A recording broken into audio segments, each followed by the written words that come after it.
Right? Plus I have a 2:30 meeting anyway, so. I will be directing the pediatrics course coming up in the fall. Anyway, you'll see me. I'm going to try to lecture, when I can, when I feel like there's something that I want to talk about.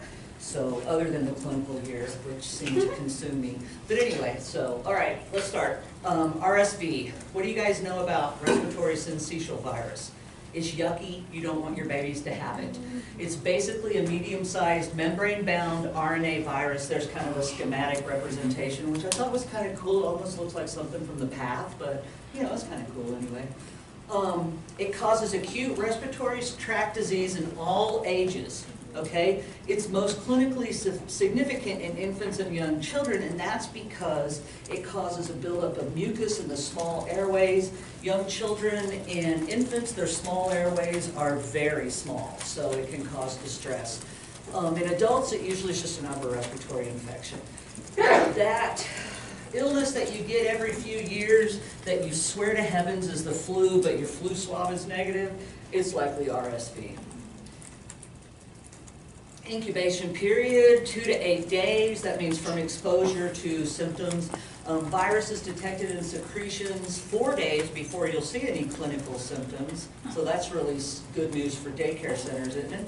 And typically you shed that virus for about 3 to 8 days, maybe as long as 3 to 4 weeks if it is an immunocompromised patient. Transmission of RSV, direct, like a kid sneezes and a little drop. Most of our viruses that we pick up are through our eyes.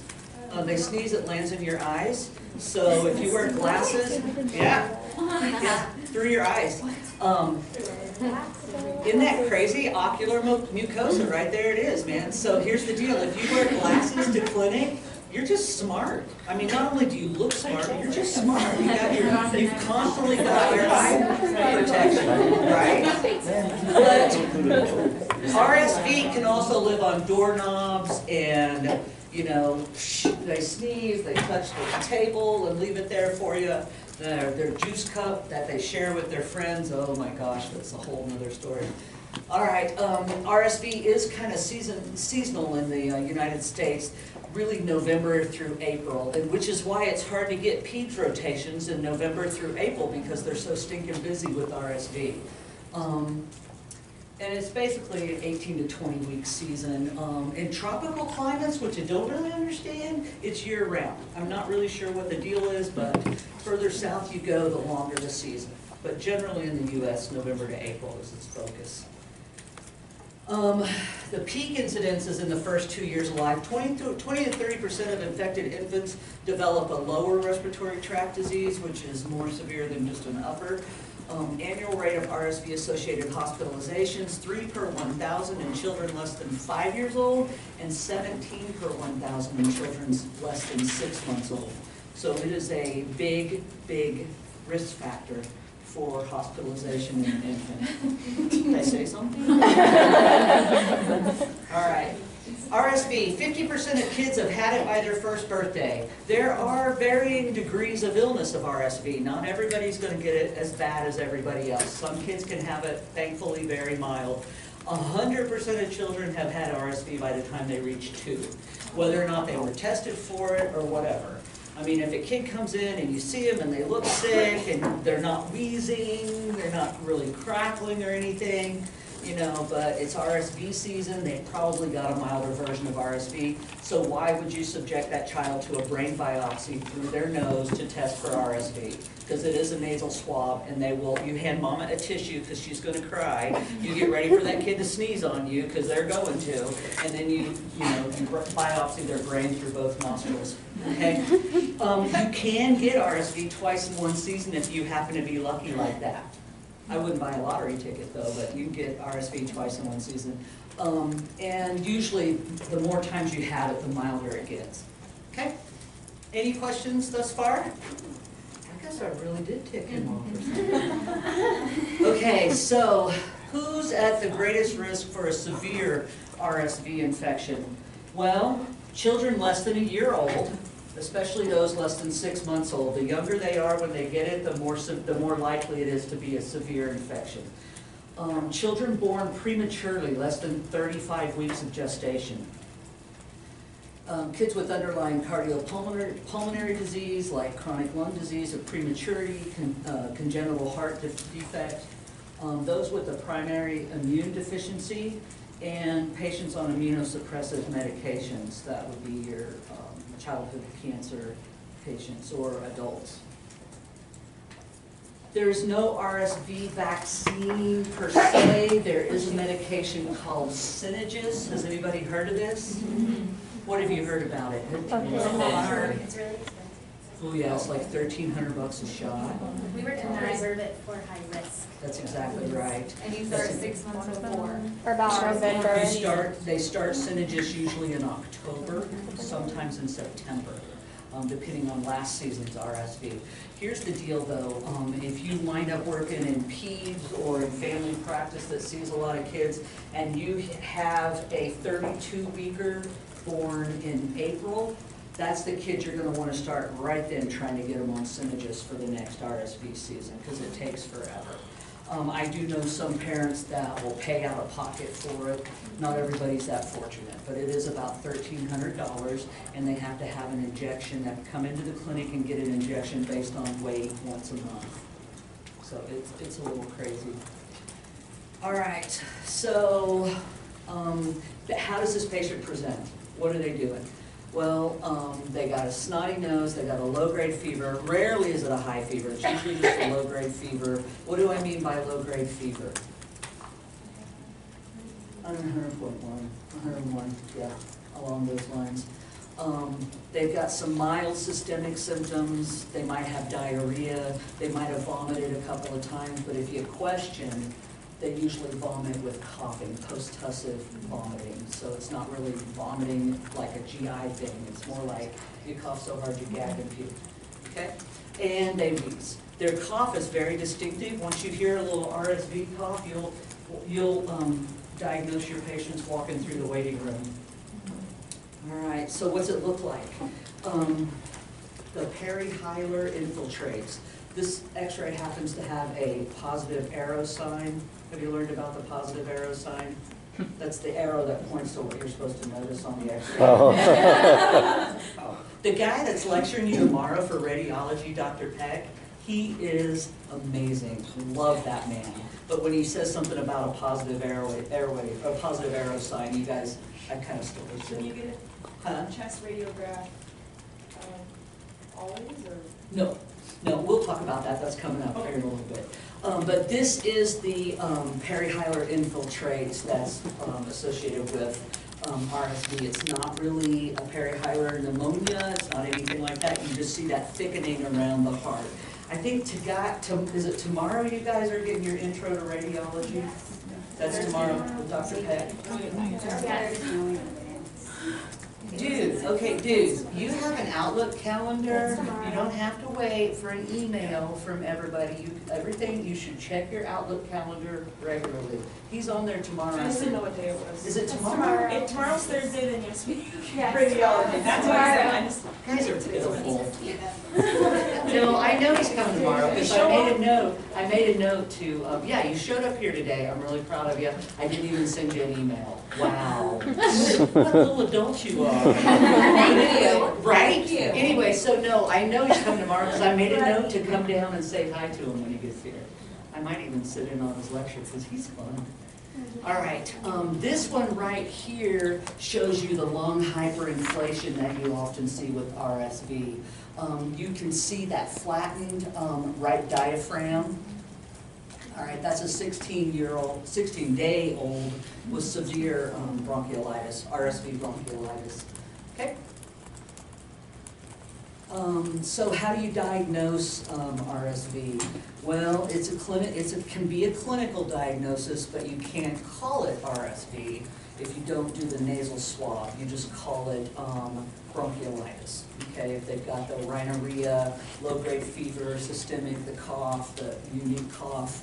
The RSV, it's a CLIA-waived, rapid, that you swab their nose with a little foam thing, and it's a CLIA-waived test that can be done in the office, takes about 10 minutes.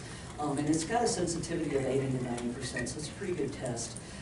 You don't test anybody over the age of 5 because we don't give a rip if they've got RSV, okay? And you don't, I mean, you can check them for the flu if you want to see if they need Tamiflu if they're within the guidelines. You guys know about influenza yet?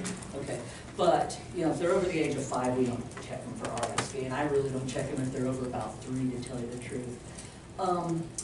Concurrent serious bacterial infections are rare, so rarely do you need a CBC on these kids. And blood cultures are just not indicated. We were talking about, somebody asked a question, what was it? X-rays. Huh? Didn't ask about X-rays? Yeah, okay, when do I do an x-ray on a kid with RSV? I've got somebody that came into my clinic less than 3 years old. He had RSV last week.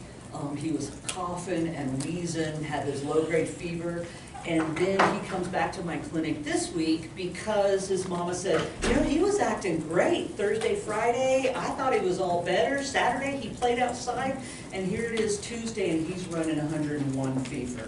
That's the kid I'm going to get an x-ray on and a CBC because they likely have a secondary bacterial infection from the RSV. In clinic, how I treat the RSV patient depends. The studies say that bronchodilators like albuterol and nebulized treatments don't do any good, but they make the parent feel like they're doing something, and to tell you the truth, I think just the humidity associated with the neb treatment can help a child with RSV. We want to decrease their milk products. Lots of fluids, Pedialyte, whatever they'll drink.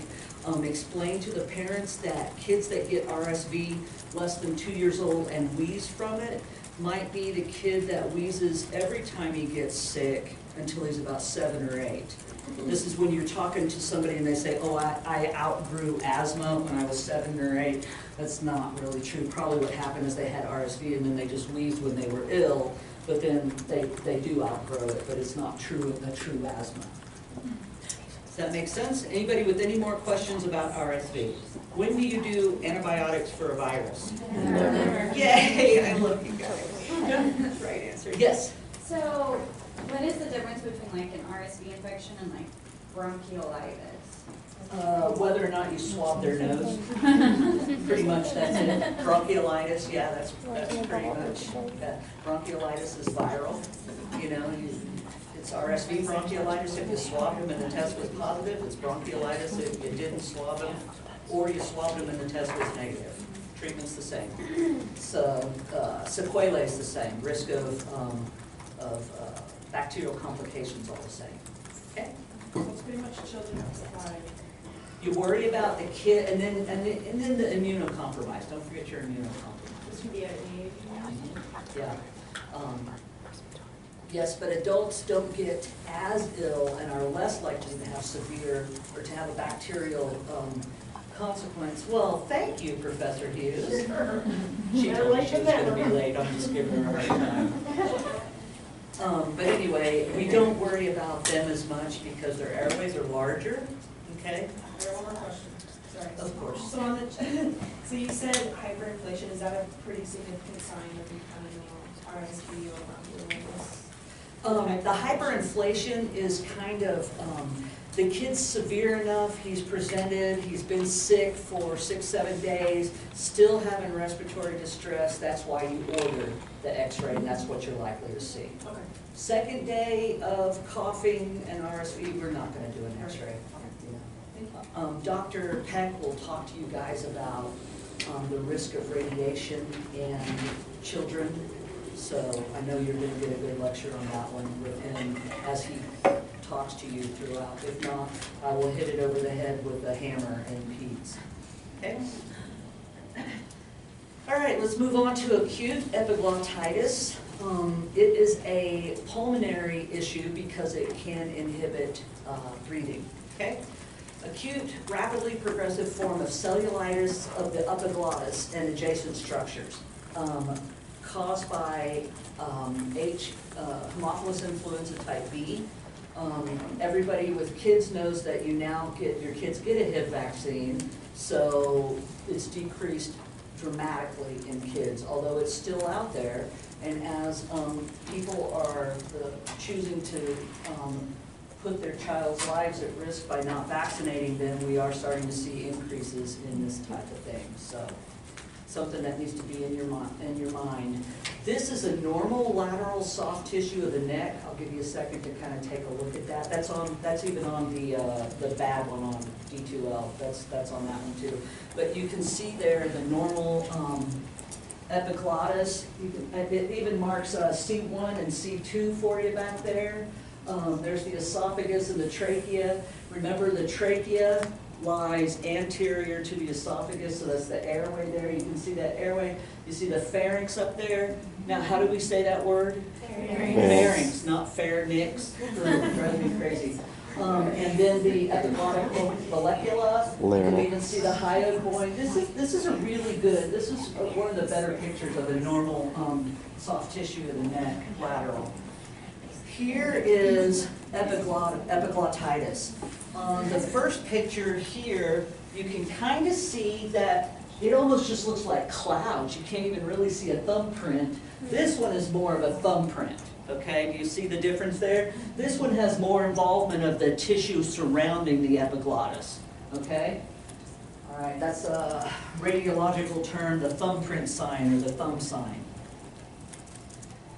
So what do you do for acute epiglottitis? Don't lay them down. You don't lay them down, you don't look in their mouth, you don't do anything until you have your emergency airway team standing by, okay?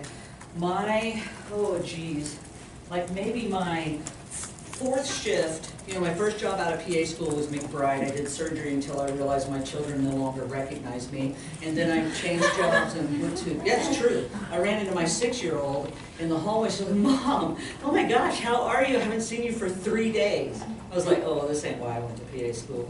So I started looking around. I wound up in the emergency room down in Purcell. Okay, does anybody know Purcell? Anybody know that area down there? The antique stores. Huh? The antique stores. The antique stores, really?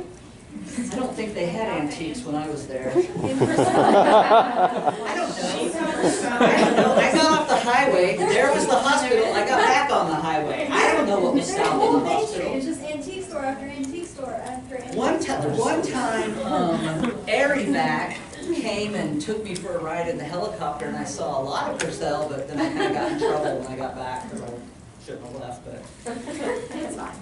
forgiveness, not permission, right? But anyway, so that's not for you guys while you're students. No, of course not.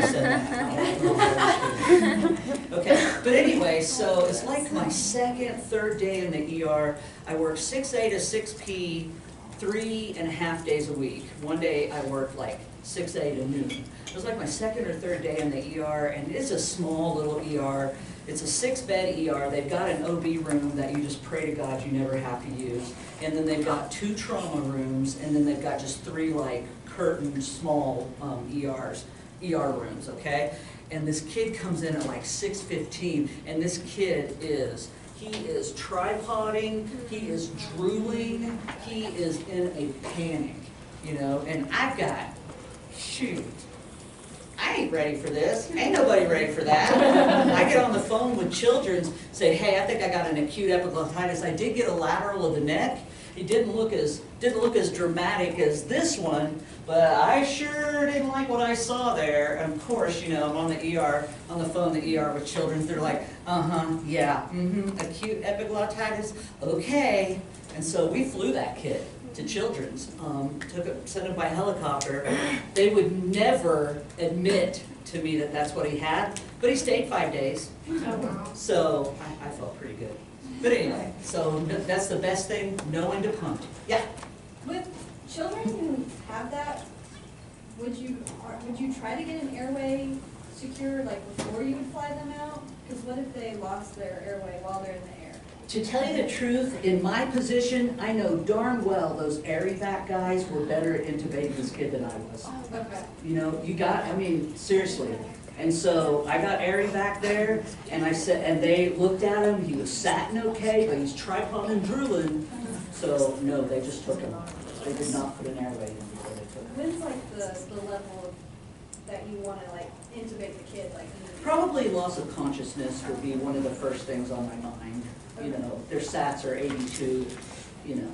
Okay, so there's no oxygen, any kind of. Oh, you got them on Things blow-by. that you- You got them on blow-by, that's for sure. But you don't do anything to distress them or upset them or make them start crying. Going on the vitals, like oxygen and hemoglobin. No, for this kid, no, it's like 95. Oh, Yeah. Okay, any other questions? All right, that's my stories. I got lots of war stories for you guys. Bronchiectasis. Bronchiectasis is an irreversible dilatation of one or more airways accompanied by recurrent transmural bronchial infection or inflammation and chronic mucopurulent sputum production. So what did I just say? Pus in the Right? spit. I just said a whole bunch of Pus in the didn't cough. I? Basically, you've got an airway that's a little bit dilated, and it's got thick phlegm all around it. That's basically what I just said. That thick phlegm can be from infection or from inflammation. And they've got a chronic productive cough. That's what I said, okay? There's two classifications of bronchiectasis. The first one is cystic fibrosis, of which you guys know a lot from what I hear, and you're going to know even more in a little bit. And then non-cystic fibrosis, okay? My focus today is going to be on the non-cystic fibrosis. Most common in the 6th decade of life. So how old are those people? No, dude, they're 50s. First decade, 0 to 10, 0 to 9. Yeah, got you there, didn't we? Yeah. No, they're in their 50s, okay? The females greater than males, which is a little unusual for lung disease. Usually it's males greater than females. There's a decreased incidence in the U.S. and we think that, or they think that that's because childhood vaccines against pertussis, whooping cough, whoop whoop, and we're more likely to treat childhood respiratory infections with antibiotics when indicated. So basically, bronchiectasis is a disease of neglect. You had all these recurrent little infections as you were growing up, and then by the time you're in your 50s, you really feel it. Does that make sense? There's the vicious circle hypothesis. I thought this was just kind of cool, so I thought this would be fun to throw in.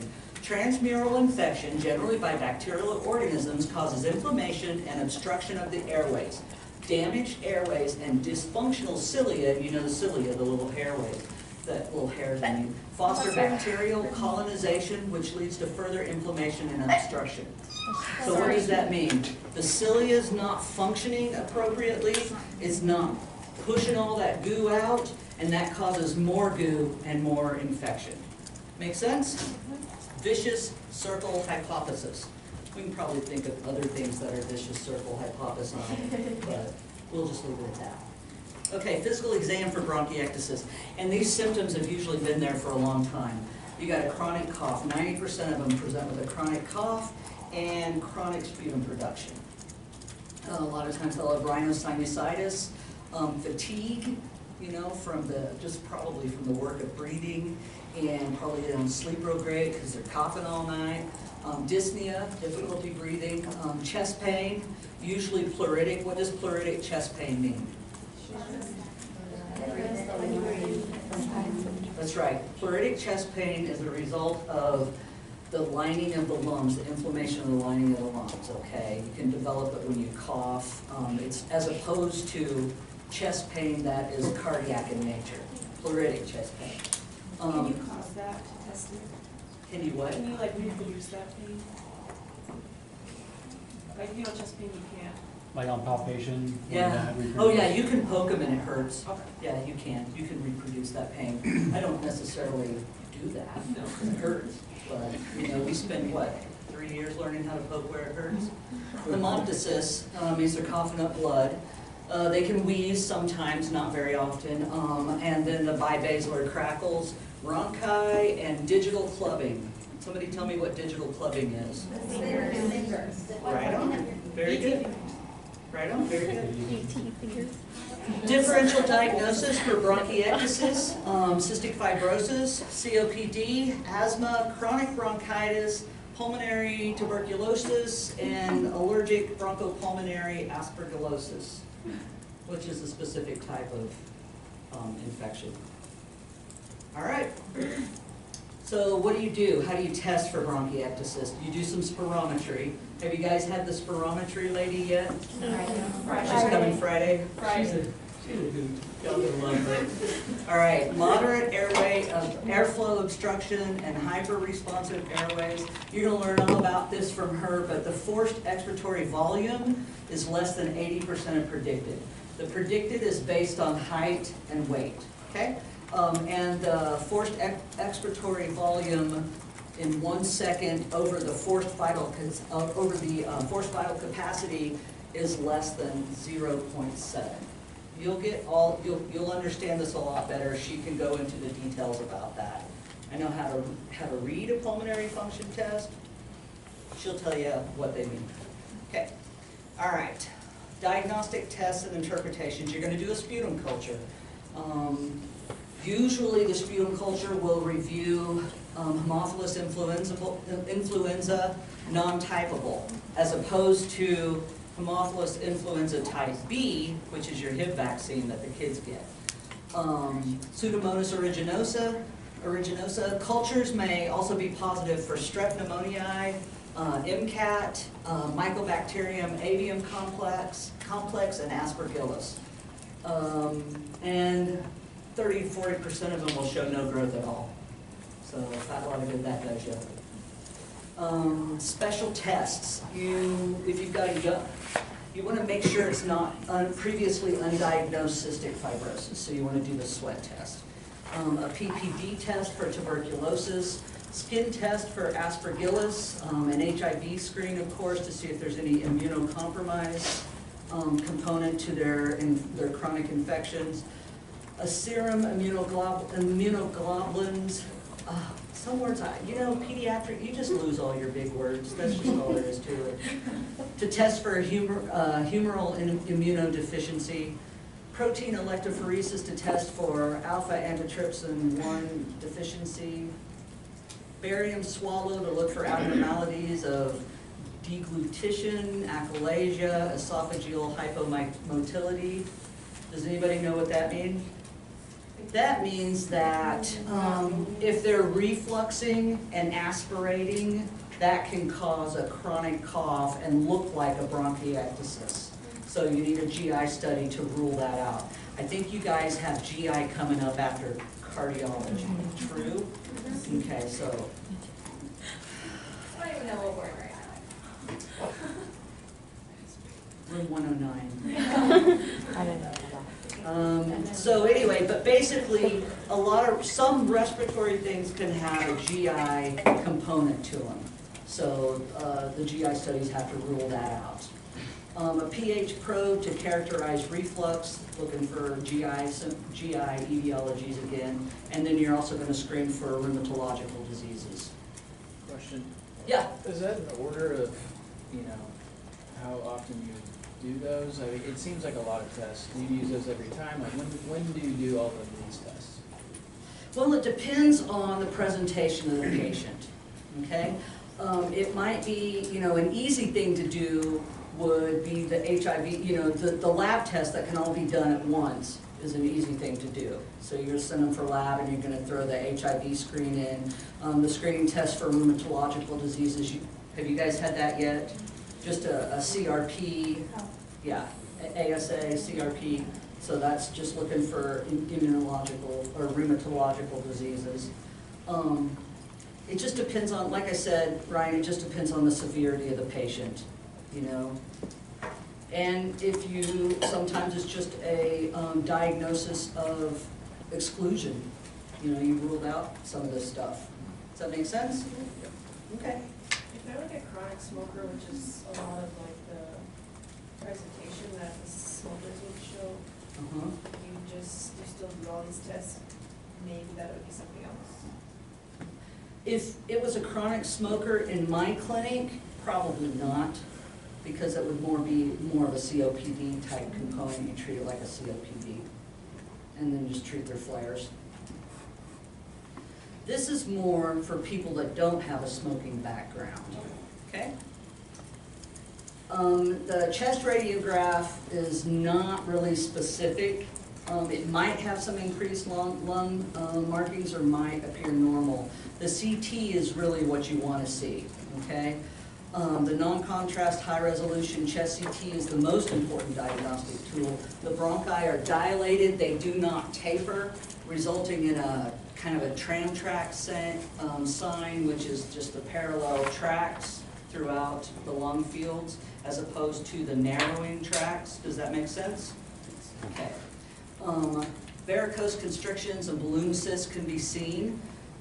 For focal bronchiectasis, which is like, it's limited to one particular lobe of the lung, you might need to rule out an endobronchial obstruction.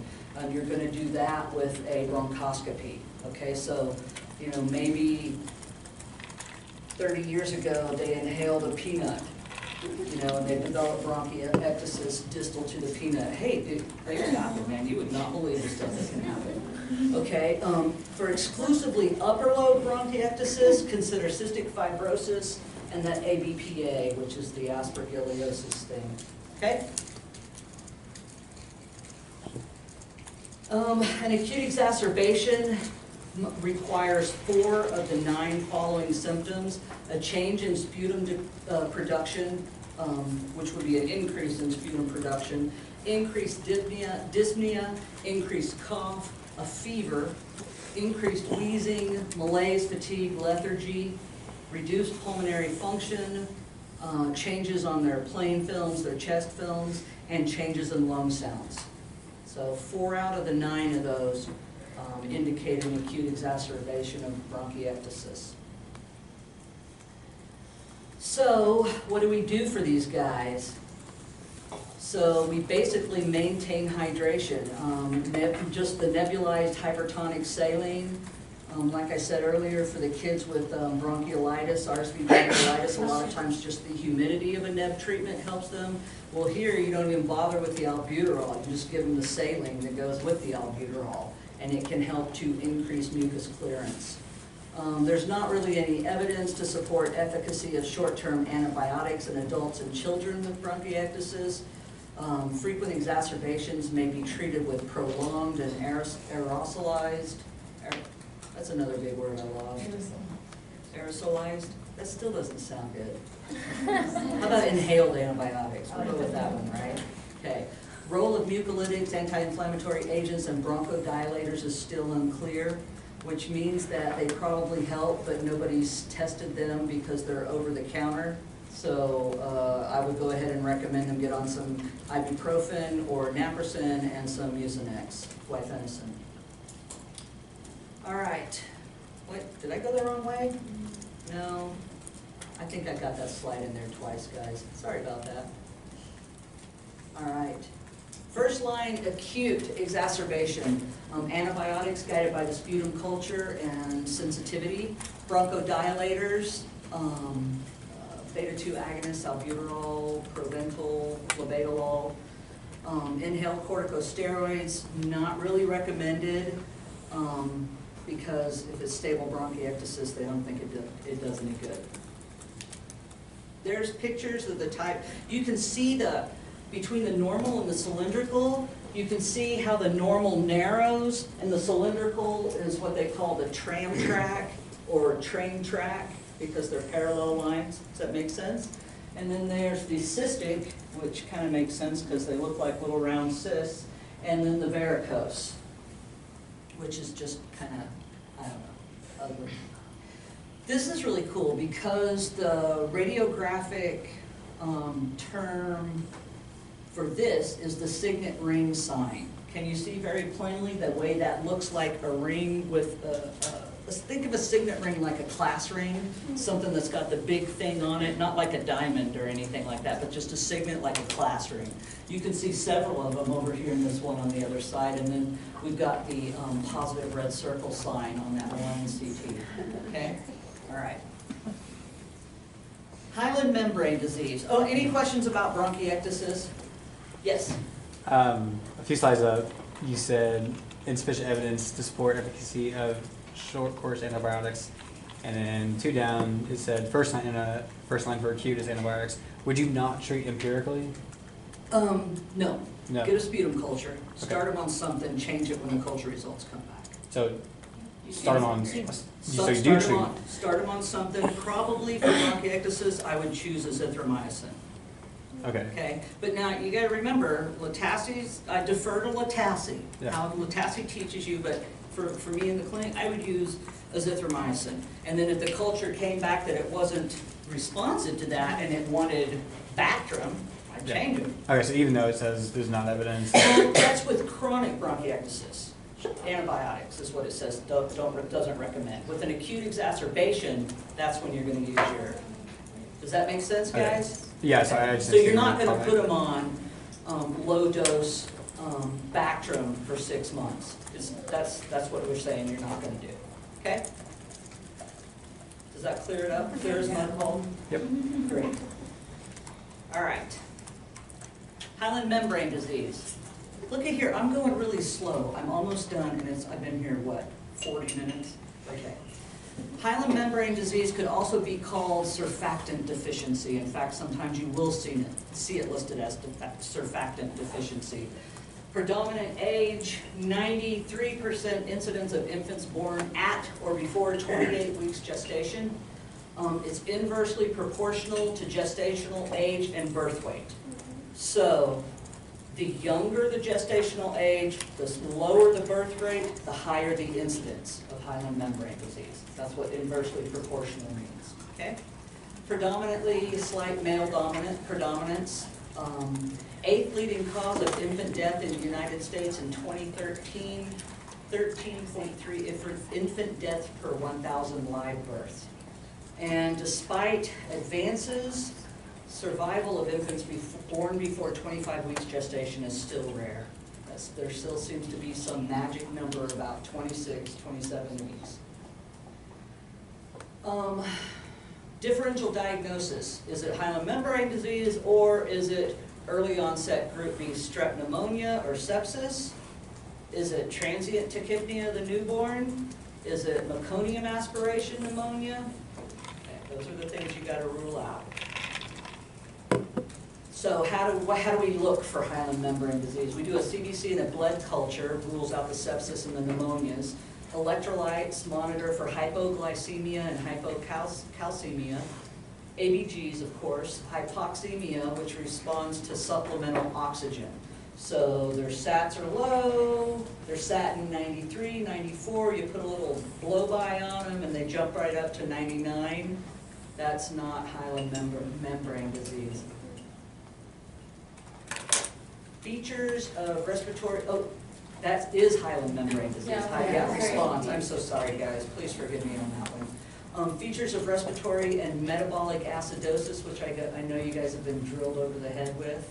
Did you have Dr. McNeil's lecture? God, I remember that. I still remember that torture from when I was in school. Oh, I still don't get it. I got to take boards within the next 2 years. I'm going to end up sitting down. Well, what I'm going to do is I'm going to find his lecture. I won't study it, that's for sure. I'm going to take a chest x-ray, diffuse reticulogranular pattern, the ground glass appearance. And I've got pictures of that coming up. Air bronchograms and low lung volumes. Okay? This is kind of cool. Here we've got the positive arrow sign again. What do you guys think the positive arrow is showing us there? You can kind of see those translucent. The bronchogram? That's exactly right, the air bronchograms. Who said that? Very good. Yeah, that's the air bronchograms. See the straight lines of the bronchioles? Air bronchograms. And then the other one, this one, I think, is an excellent picture of the ground glass. Can you see why it's called the ground glass appearance? Yeah, that's HMD. Very good. And here's one that has what? What do we see there? Oh, it is the same picture, I just blew it up. Silly me, I meant to take it off of that one. But this one, you can see the ground glass, and you see that when I blow it up a little bit, you can really see the air bronchograms too. Okay, you guys are so lucky because all the x-rays you're gonna look at will be on a computer, and all you gotta do is click on it and spin your little mouse wheel to blow it up. I used to just have to do this with the magnifying glass, seriously. And you could, yeah, I'm not kidding you guys, you could hotbox a film, and they have this, in all the radiology rooms, they have this little light box that you would turn on and look the other way, and then you put your film on there and it would really hotbox it, you know, and really light it up. Only I melted a film one time when I was a student. It was so embarrassing. Hello, doctor, I melted your patient's film this morning. Wow, Susan, way to go. All right, so you guys don't have to worry about that. You just change the brightness. Did I see a question over here? Oh, yeah, I was wondering if you could explain a little bit more what you mean by the ground glass. Okay, see, let me get the finger on Okay, this. it's not crappy quality. Something to No, adhere it's to. not. That's not just a crappy quality like film. TV If it static was a kinda? crappy Yeah. quality film, you'd see it there. That's the ground glass. See?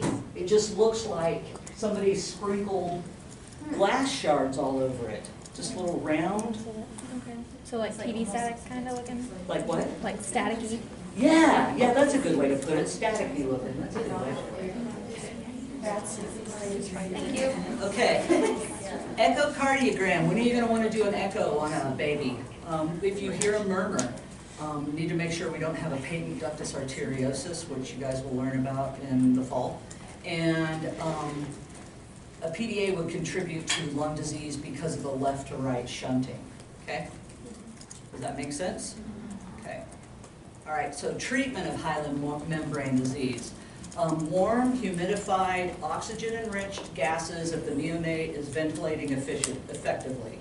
That's a whole lot of words that says, put some humidified, warm O2 on the kid if they're breathing on their own.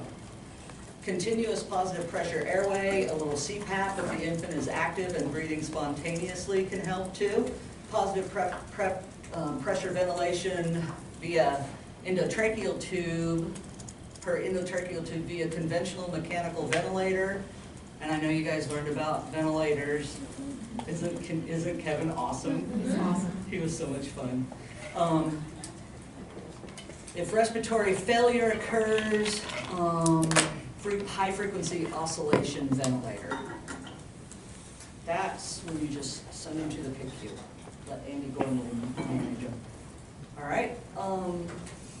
Despite the CPAP. So basically what this is saying is you don't go straight to the oscillating ventilator. Try the CPAP first. Try the flow line. If that's not working, try the CPAP. Okay? All right. Transcutaneous monitors to measure CO2 tension as necessary. You're going to want to keep a constant pulse ox on this kid. And a lot of times you get an umbilical artery catheter placement for continuous blood pressure monitoring and for sampling ABGs without having to stick the kid. Okay? The average premature newborn has only about 70 to 90 cc's of blood in their body. Let's think about that. Every time you order a lab, they're pulling 3 cc's. Is that really what you want to do? Okay.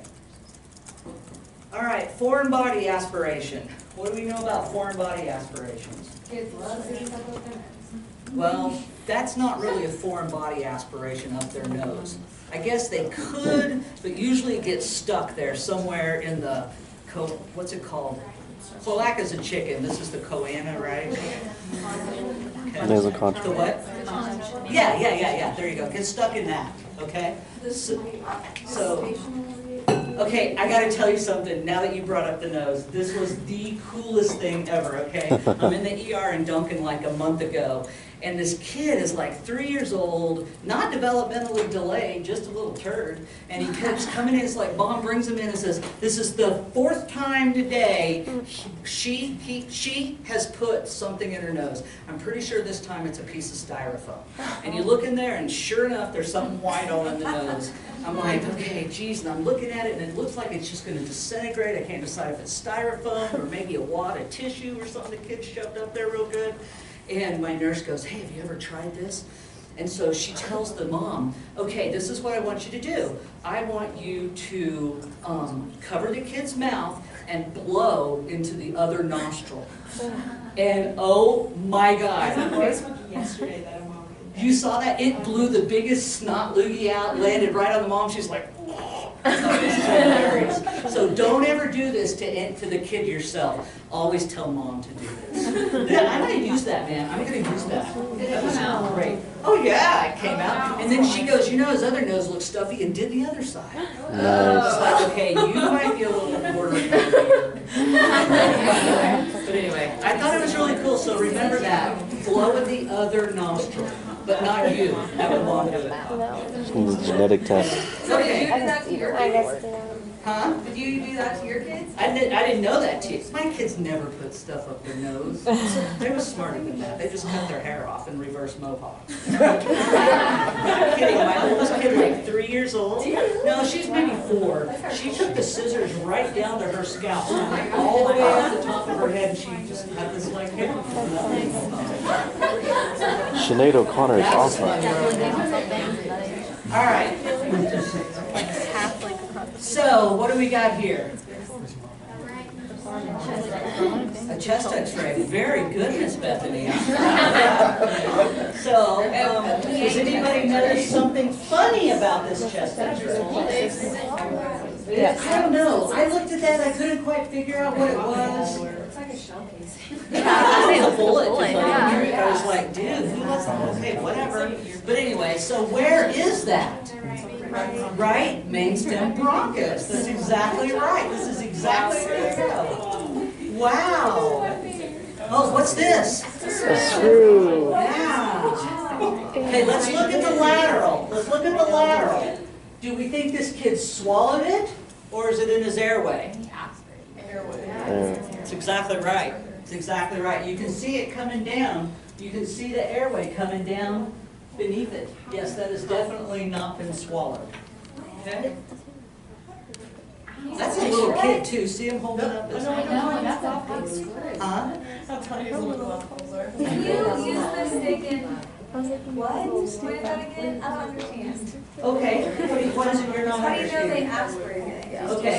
I know he aspirated it. This doesn't really, this tells you, yep, it's there, but it's the lateral that tells you where it is. See the way that comes right down into the, see the way there's the air right there? Behind it is all the soft tissue from the esophagus. It's in the airway. Definitely. The esophagus, if it was in the esophagus, it'd be more posterior. It looks like the trachea is in front of it, like there. And I'm not telling you you're right or wrong, that's what we see on the screen, because it's hard to Yeah, see. that's why I'm. It is hard to see.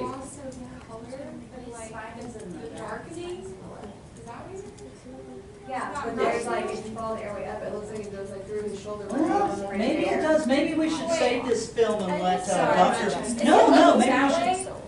Yes, okay, There's his spine, and you can always tell it's a peds x-ray because somebody is pulling his arms out. Okay? Somebody is pulling his arms out that way, okay? Kids, another thing, the best way to view, this could be, I guess it could be in the esophagus. When I looked at it, I thought it was in the trachea, but you know, it Because could if you be. think that there's still the esophagus behind it, right on the spine.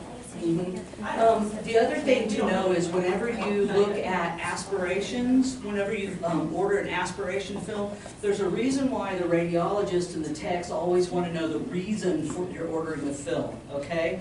You never, rule out is not a reason. That's not a diagnosis, that's not acceptable. In a case like this, you would order the film possible foreign body aspiration.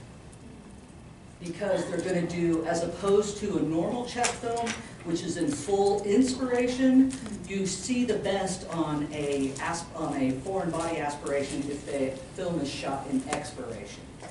So they wait until the child, that's exactly right. Okay. All right, right mainstem bronchus, and then I found an emoji I thought was really cute. And, okay, want to hear my toddlers and peanuts story? Yeah. So I'm working peas somewhere down south, and this kid's a pretty healthy kid, and he, oh my God, he just has the worst, like, dude, the worst, like, October through February, just recurrent pneumonia, and we're treating this kid, and finally, you know, we just thought, man, is this a complication? He never did test positive for RSV or anything, so finally, we just decided, okay, let's figure this out. What happened was we finally sent him for a bronchoscopy, and Dr. James Royal up at Children's pulled out 5 peanuts from his right mainstem bronchus. He had an older brother that shared. So, yeah, so the take home on that one is never give your kid peanuts. And if you've got a toddler and an older kid, don't even give the older kid peanuts, because if they're a nice sibling, they might share, and that's just not good. Does that not come up on X-ray? Huh? Does that not come up on X-ray? We never saw it. We never saw it on the X-ray. We X-rayed that kid like two or three times, and we never really saw it. We could see the pneumonia behind it, definitely, but we never saw the peanuts. Isn't that crazy? I had a coworker who asked me when he had a fly. Ew. I don't know if he was mowing or doing something, but he got really sick after like fly. Yeah, it might have been. My husband drank early pulleys in his coffee. We lived in Seattle, and we had coffee mugs up on the top shelf, and we were living in this mobile home, and it's dark, and it's like butt crack of dawn, 4:45 in the morning, and he fixes his coffee and gets out there, and it's got, it's just a regular mug, and he's like, what is that? And it's roly poly. Happens. I thought it was great. That's right, it wasn't me, that's what I thought was great. I'm like, come on guys, do you really ever take a cup out of the cabinet and not look in it? Every time. Every time, I know. Crazy. Well, we put ours upside down. You do? Is that a quarter? Yeah, there's a couple of different theories, we obviously don't. So where do you think this coin is? It still looks like it's strings. It's esophagus. See, to me, the other one looked more airway, but I'm probably wrong about it, but see, can you see the esophagus? Can you see the airway? All